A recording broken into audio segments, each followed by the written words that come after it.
Planning a move from Indianapolis, Indiana to Cincinnati, Ohio?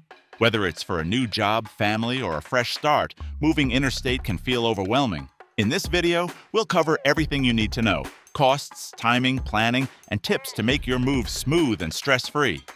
Moving costs between Indianapolis and Cincinnati depend on the size of your home, how many belongings you have, and whether you need full-service help.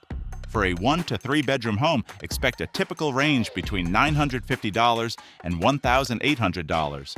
Large homes or moves with extra services like packing or storage may cost more.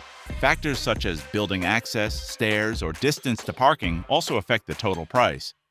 Because this is a regional interstate move, local and full-service movers often complete the job in one day.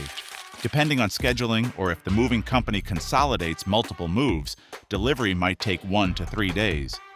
A reputable mover will request a detailed inventory and may offer a walkthrough to give an accurate quote.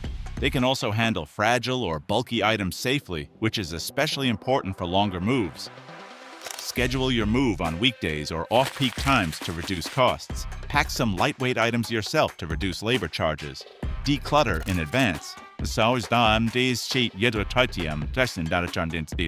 Fewer items mean less to move and lower costs. Like, subscribe, and comment if you're planning this move or have any questions. We'd love to help.